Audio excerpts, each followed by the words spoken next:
Shalom.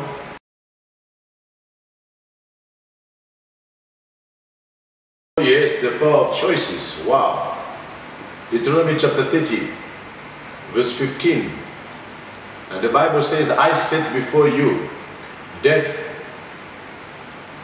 and life. And God said that you have to choose. That shows the power of choices. And I define choices as the act of deciding between two or more possibilities. It is also the opportunity given to a person to choose between one or two possibilities.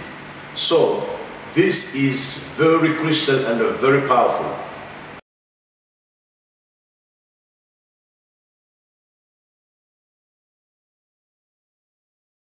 Oh yes, the power of choice is consistent, is very powerful. Why? Because we see it in the result that the choice is giving to us. We see it in the result that the choice has given to us, and also to the reward that the choice will give to you. As well also, it is also the fact of making choices good and bad that make it very, very, very powerful.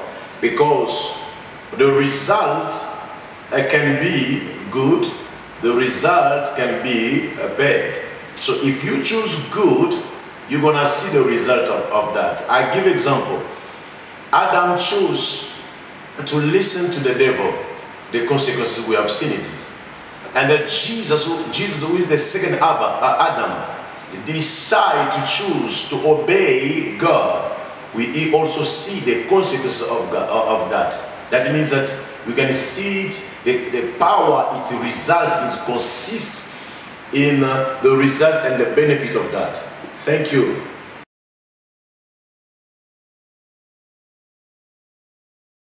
Oh yes, the impact of the choice in one life. I will say this. First of all, our choices direct or govern our life. Every choice that we made will govern, will direct your future life. First. Secondly, it is a privilege and a responsibility for one to choose. So when you are choosing, there is a responsibility. And there is no responsibility without a privilege.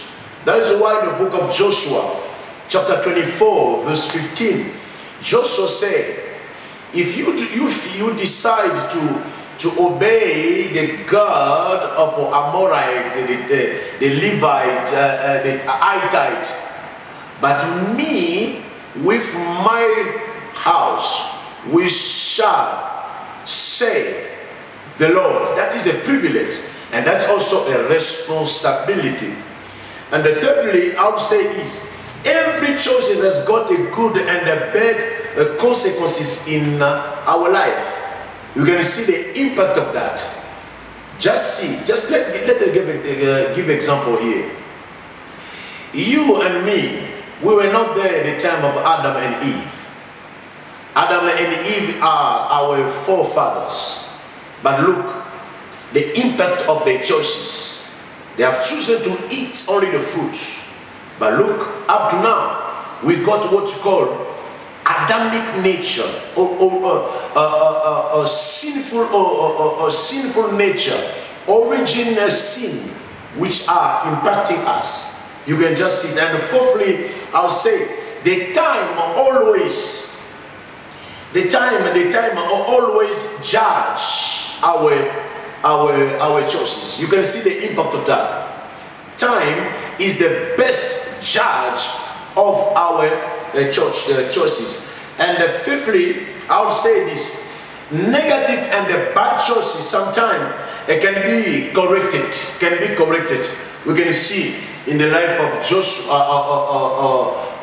Samson, okay, in the book of Judges, chapter 16, verse 26 to 31, we can see that Samson made a negative choice. But later on, he repented and he came back. He corrected when he said, he asked the young boy, put me in the middle of the house where my adversary, my enemies, they were celebrating. And the Bible says while he was blind, he could not see. He could touch the pillars, and after touch the pillar, and he repented himself, he prayed to God, God, let me die. Let me die with my enemy. Let me finish them once and all.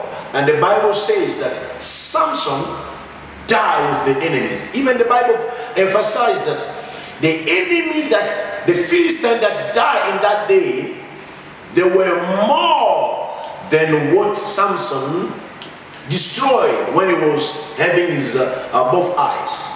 So that's you can see the impact of our life, the choice in our life. And sixthly, I can say nothing is worse and frustrating in life than to live with bad choices. We can see it in the book of Matthew chapter 27 verse 5, the story of Judas Iscariot.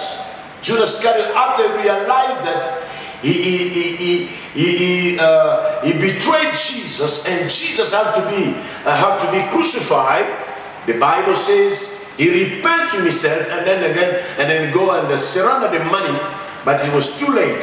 What did he do? He go and hang himself and commit suicide. I would say nothing is better and worse than to live in the bad choice that you committed. And also nothing is delicious, marvelous, nothing is like a paradise on earth when you know that you are living the good choices that you made yesterday. Praise the name of Jesus. Seventhly, I would say, sometime in life we are the product of the people's choices. Therefore, your choice can affect others. Your choice can affect others. That is why you need to make up a good choice. Each and every one of us, as we are now, we are the products of other people's choices. I am the product of the choices of my mother and my father. They decide to be together, and then they love each other, and then here I am. You as well. That means that you should not neglect choices. The choice has got a big impact. It can affect others. As a parent, your choice can affect your children. Remember the story of Abimelech. Abimelech, he made the choices, and it affected his family and the children's. You know, that's what I can say. And eighthly, I would say, where there is no choice, there is not also life. That means that life, it is choice. Choice is life. When there is no choice, there is no life. That is what God said. I put before you death and life. Choose life. Where there is life, there is a choice. When there is choice, there is a life. Praise the name of Jesus. Thank you. How to make good choice? Wow, that is a good question. Wow, and I choose to answer as well. I choose to answer. First, I want you to remember this. Always learn from the past mistakes. Always learn from the past mistake. Judges chapter 16, verse 26 to 31.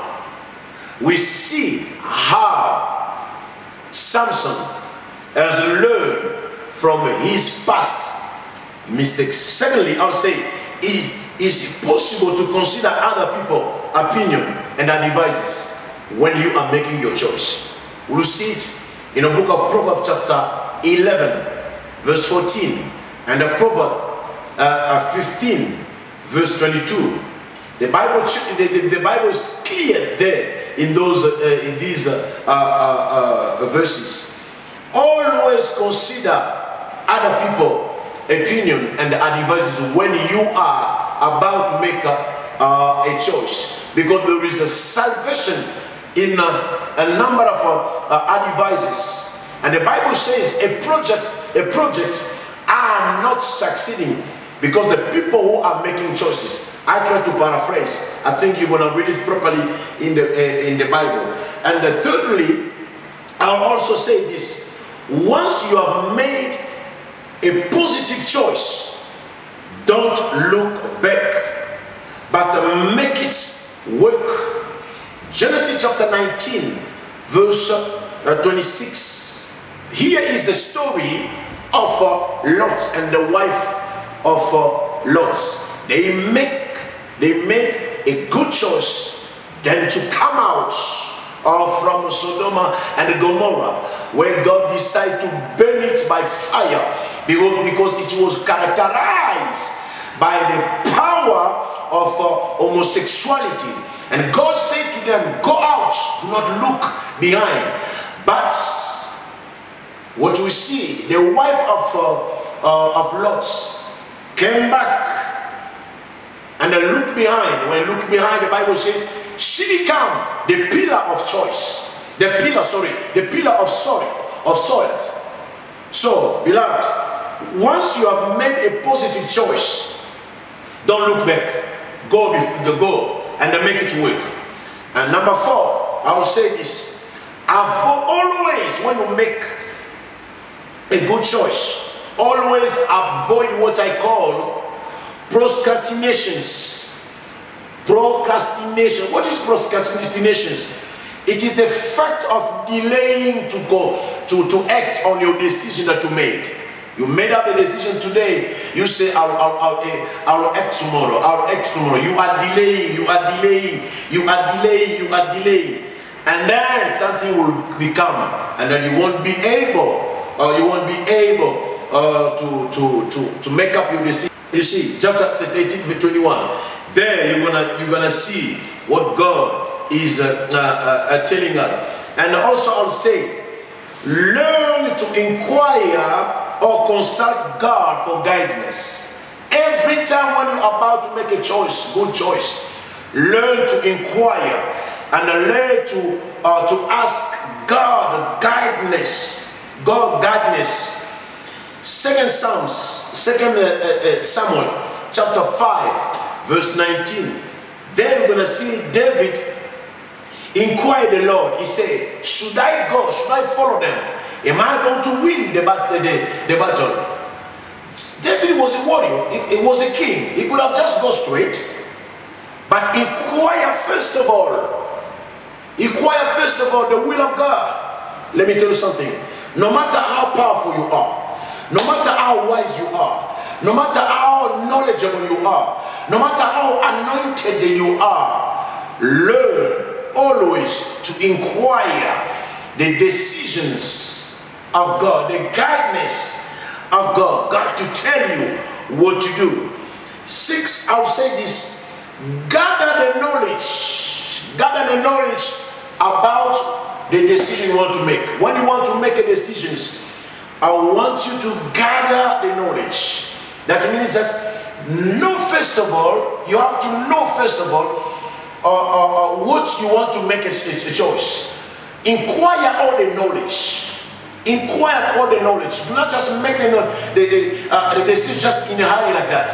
You will regret. First of all, I want to say, maybe for if you want to somebody want to propose a lady or a sister or they propose you, somebody just come like that. You don't know that person. First of all, inquire that person. Learn about that person. How is she? How is she? What kind of type of person is? What type of family is from? What type of culture is from? When you want to go for job interview, learn first of all about that job, about that company, how that company they are, how they operate themselves. You're gonna see it in the book of Joshua, chapter 2, verse 1. And you're going to see us also Joshua, the way he gathered all the informations when they were about to go and spy the promised land. They gathered all the information about the enemies, and then that was something that helped them to go forward. 7, I'll say this. Listen to the voice of the Holy Spirit. Listen to the voice of the Holy Spirit. If not the voice of the Holy Spirit, listen to the voice of your conscience. If not the conscience, listen to the voice of your intuitions, which are the most powerful human-making tools that God has given us in order to make the decisions. First Samuel chapter 24, verse 5. I'll tell you something.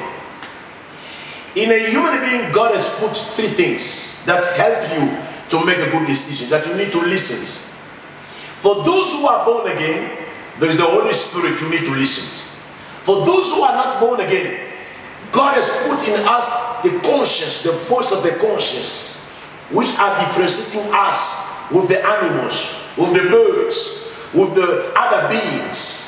Listen to your conscience. The conscience will tell you something. If not your conscience, listen to the voice of your intuitions. Are you ever hear somebody say that, I hear the voice, one voice telling me, do not do that, do not do that. If I can hear that voice you should not neglect it. You need to listen to it. 8, I'll say this. Consider to align your choice to your vision, to your value, to your passion, even to your mottos. When you are about to make a decision, consider it. When that decision is going astray or going against your vision, why should I make a decision? Why should I even delay there? Because it's going against my vision. It's going against the reason of my existence. It's going against my values. It's going against. I'll give example. Somebody come to you. He's a pagan. He proposed to you, and then you were a Christian. You are born again. He's a pagan. Why should I consider it? Because there is no light. There is no relationship between a light and darkness. You understand what I mean? The Bible says in the book of John chapter 6 verse 15. Here there is another nice story. Jesus Christ, though he was a king, but the Pharisees, they came to make him, they wanted to make him a king of Israel. They said, no, because you are multiplying bread, you are making miracles. Oh, you're gonna be the best king for us in order to face those Roman. And the Bible said Jesus Christ ran away. He refused to be made a king. Somebody could have jumped to this occasion to become a king, because those people, they were so powerful, but he refused. Why? For simple reason. For simple reason, because Jesus Christ, when he came on earth, he didn't come here to become the king, a political king. He came here first to save us. That is why he refused, because it was going against his mission, going against his vision, going against his value. And I praise the name of Jesus Christ. 9, I'll say this. Keep your eyes, when you make your choice, keep your eyes on your results and the objective. Keep your eyes. The Bible says in the book of Hebrews chapter 12 verse 2, the Bible says, for the joy that was set before him, he endured to the cross, despised the shame. He endured the shame. He endured the humiliations. Why? Because Jesus Christ keep his eyes on the purpose, keep the eyes on the objective, the reason why he came to die. He keep the eyes on the results of the choice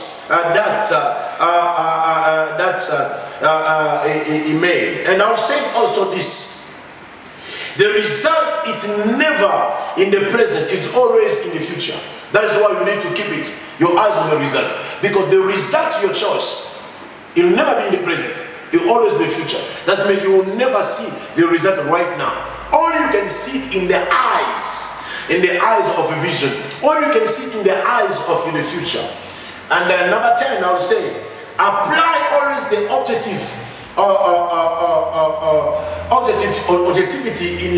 in your choice. What does it mean?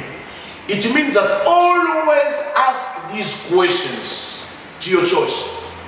Once you make the choice, once you decide, question your choice. Question your choice by this question. Why this choice? How this choice can be implemented? Where this choice can be implemented? When can be implemented? For who? Those questions will help you to apply objectivities in your choice, and also will keep you to build a strong conviction in you. Also will keep you to give more clarity in your choice. Also will give you more insurance. Praise the name of the Lord, Jesus Christ. Thank you.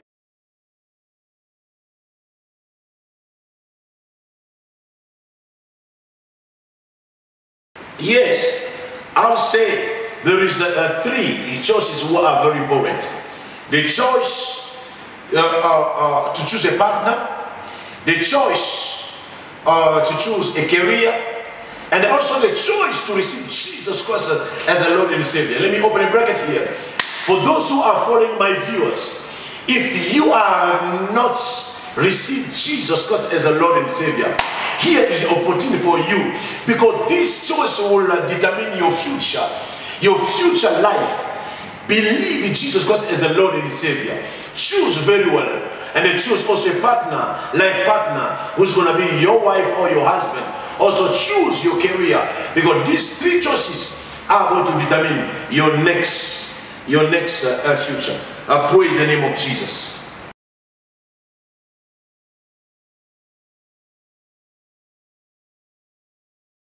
Yes, there are enemies of the good decisions. Oh yes, they are enemies. One, get this one. One is fear. 1 Kings chapter 19 verse 3 to 4. Here, the Bible says when Elijah, after making up a good choice of exposing a good God, of trying to relate to Israel, who is the good God, and try to restore worship in the Israel community. When Jezebel came and threatened him, he decided to run away. Why? Because Elijah had a fear in him. He had a fear. And secondly, the second enemy of a good choice, low self-esteem. We're going to see the example of Gideon in John chapter 6 verse 12 to 15. Beloved, when you make a good decision, when you are about to make a decision, be careful, beware of low self-esteem. Gideon will say, God, the angel of God, appeared to him and said to him, you are mighty warrior. The angel of the Lord called him mighty warrior, but himself, he tried to reduce himself. Low self-esteem will become a hindrance in order you to make. John chapter 23 verse John chapter 1 verse 23. Yes, there we can see that John made a bad decision because he didn't have a lack of self-discipline. He decided that God said that Jesus said to him, you're going to be the fisherman. But after Jesus was dead, he decided to go back. Bad decisions. And then we can also say the inner wound. Inner wound. What is the inner wound? The inner wound, which is a very bad memory of souvenir, which hurt whenever you think about it. And then we're going to see it in 2 Kings chapter 4 of verse 1. Another enemy will say also the lack of right information, the lack of right information. You need to gather all the informations. Lack of right information will make you to become ignorant. Imagine that you are making a decision that you are ignorant of for the consequences of the benefit of that. That is an enemy. And the Bible says, my people perish lack of knowledge.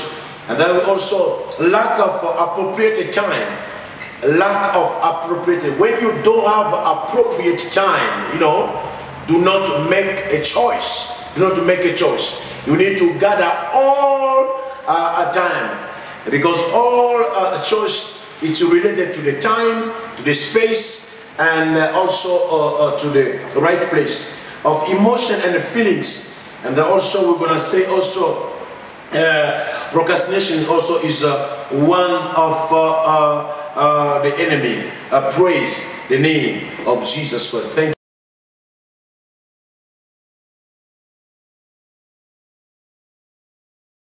To obtain the good choice, these are the process, these are the steps. There are 4 steps. First of all, the first step is the conception of idea. You must first of all conceive the idea. That's the first steps. The second steps is you go for deliberations. You go for deliberation. That means that in deliberation you're gonna try to weigh the pro and the con. And then the third steps is the decisions where you decide now. Now the fourth and the last is the execution. That means that after you got the idea, conception of you conceive the idea, you have to go now for deliberation. You deliberate. You see the pro and the con, and you decide the third one, and you go for executions. Praise the name of Jesus Christ. Thank you.